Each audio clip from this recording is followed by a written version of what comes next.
સૌપ્રથમ આપણે એક માપપટ્ટી અને ચુંબક લઈશું. માપપટ્ટી પર આ પ્રમાણે ચુંબકને ગોઠવી દઈશું.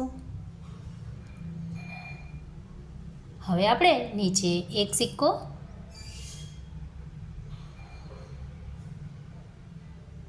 લગાવીશું. સિક્કો જે છે એ ચુંબક સાથે ચોંટી જાય છે.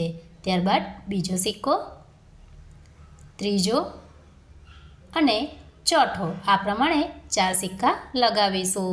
હવે આપણે ચોથા સિક્કાને સ્ટ્રો વડે ફૂંક મારીશું. તો અહીં આપણે જોઈ શકીએ છીએ ચોથા સિક્કાને ફૂંક મારતા ચોથો સિક્કો ખૂબ જ સરળતાથી ફરે છે. આનું કારણ છે કે ચોથા સિક્કાને ઘર્ષણ બળ ઓછું લાગે છે, સાથે ચુંબકીય બળ પણ આ સિક્કાને ઓછું લાગે છે, જેને કારણે આ સિક્કો ફરી રહ્યો છે.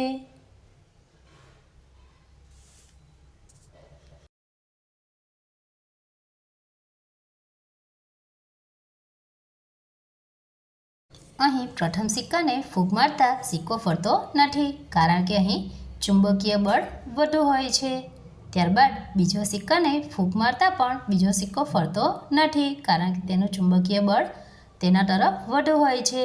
ત્રીજા સિક્કાને ફૂંક મારતા ત્રીજો સિક્કો પણ ફરતો નથી, કારણ કે ચુંબકીય બળ વધુ હોય છે. જ્યારે ચોથો સિક્કો ખૂબ જ સરળતાથી ફરે છે, કારણ કે તેને ચુંબકીય બળ ઓછું લાગે